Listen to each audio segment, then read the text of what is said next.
لو اب یہ سوال میں نے کہا تھا، سوال وہ کرو جس کے تمہاری ذات سے تعلق ہو، نہ تمہارا معجزہ نہ تمہاری کرامت۔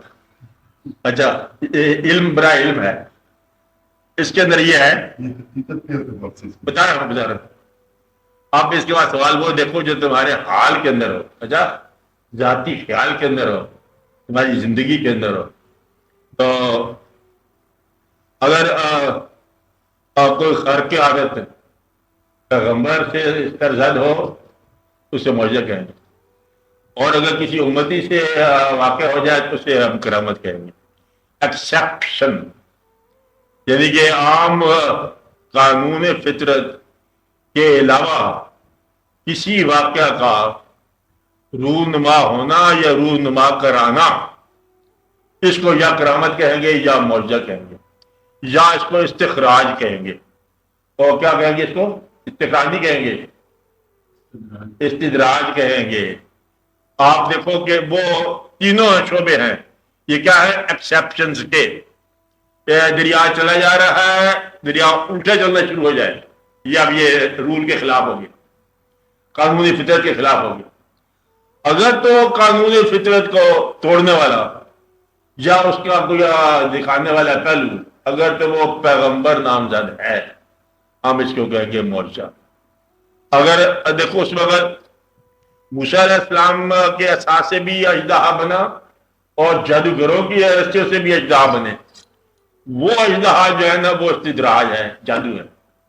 موسیٰ علیہ السلام کا جو اژدہا ہے یہ معجزہ ہے۔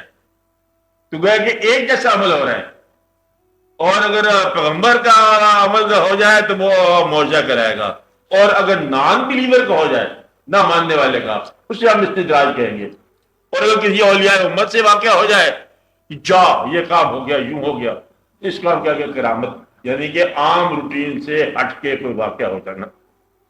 تو کہنے والے ایک اور خاص بات کہتے ہیں، اس کی بات ذرا دل میں رکھ لینا، یہ بات یاد رکھ لینا، کرامت بھی دراصل یکے از معجزات پیغمبر، ولی کی کرامت بھی حضور پاک کے معجزہ ہی ہے، یعنی کہ آپ کے بعد آپ ہی کی طرف سے ایکسیپشنز کا اظہار اب ولی کی زبان سے یا ولی کے عمل سے کرایا جاتا ہے، کیونکہ ولی جو ہے وہ واصل بالذات رسول ہوتا ہے، اس لیے مطلب اس سے اگر عمل سرزد ہو جائے اس کو بھی دراصل مطلب ماننا چاہیے کہ حضور پاک کی طرف سے۔ یہ بھی لوگ بتاتے ہیں کہ کرامت بھی یکے از معجزات پیغمبر ہے، ماننے والے تو اس کو ہم کرامت کہیں گے، اور اس کو ہم معجزہ کہیں گے، اور اس کو ہم استدراج کہیں گے۔ تو یہ سارے واقعات جو ہیں ہوا میں اڑ جائے اگر نان بلیور تو یہ استدراج ہے، اور اگر کھڑا میں فقیر کی اڑ جائے تو یہ کیا ہے؟ کرامت۔ یہی ہوا ہمارے ہاں، کہتے مطلب درویش سے مقابلہ دادا صاحب کا ہوا، راجو جوگی کے ساتھ ہوا واقعہ، وہ عوام ہو گیا، مقابلہ آمنا سامنا ہو جایا کرتا تھا، وہ عوام میں اڑ گیا، دکھاؤ کہ ہمارے پاس تو کچھ نہیں ہے دکھانے کے لیے، جو اللہ چاہے گا۔ تو کہتے کھڑا میں آپ کی جیسی نا وہ اڑ گئی، مار سہیل ہے، یہ کرامت ہے، وہ استدراج ہے۔ تو اس کو مطلب اس زمانے میں ہندو جوگی بیچ ہوتے تھے، جب شکست کھا جاتے تھے کلمہ پڑھ لیتے تھے، آج مسلمان 1000 پر کلمہ پڑھے پھر نہیں دے پڑتا، یعنی کہ جب شکست نہیں کھا لی کسی نے، جوگی نے، ہندو نے، کہتا ہے شکست ہوگی سرکار، کسی جگہ پر میں لاجواب ہو گیا، اب بے سوال ہو گیا، اب میں کلمہ پڑھنا ضروری ہے۔ آپ 20 دفعہ مطلب میں آپ کے ساتھ بات کرو تو کلمہ نہیں پڑھتا۔ ایک درویش کا واقعہ مشہور، آپ بیمار، اب یہ کرامت کا بڑا عجیب پہلو، بیمار تھے۔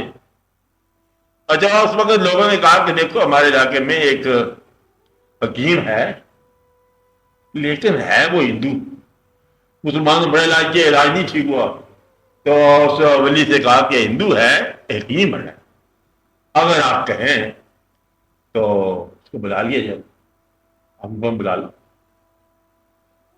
اب یہ کرامت کا شروع ہو گیا آغاز، ہندو آیا، دراصل مطلب اس کو کیونکہ بڑا حکیم تھا، مسلمانوں کی خدمت کے لیے آپ نے پہلے ہی چن لیا، انہوں نے کہا علاج کرو، وہ ہندو نے 2-4 دن کے اندر کوئی ایسا نسخہ کاریگری کی تھی، ٹھیک ہو گیا آپ،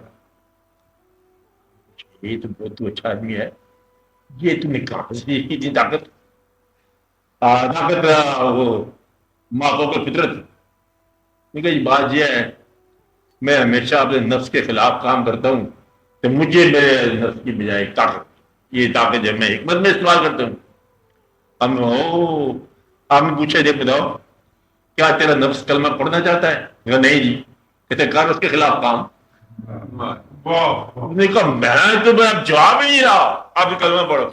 اور وہ آدمی جو ہے نا، کلمہ پڑھانے والے جو ہے نا، عزیز محبوب الہی نظام الدین اولیاء، مدعا یہ ہے کہ وہ اپنے کلمہ پڑھ لیا کرتے تھے. کہتے یہ تو آپ نے کمال کر دیا میرے ساتھ. میں نے کیا علاج کرنا تھا، آپ نے میرا علاج کیا، دونوں ٹھیک ہو گئے نا. تو مدعا یہ ہے کہ یہ ہے مجھے کرامتیں، کرامتوں کے باب بھی اور ہے. تو کرامت بھی اللہ کے بھی سلسلے کے حکم سے ہی ہوتی ہے.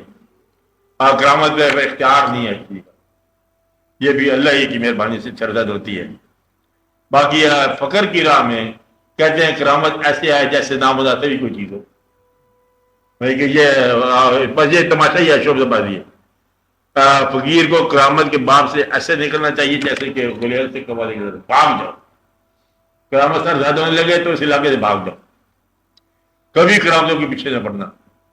کرامت جو ہے یہ تمہاری کمائی جو ہے دین کی، اس کمائی کا کیش ہو جاتی ہے، چیک کیش ہوگی، کرامت ہوگی.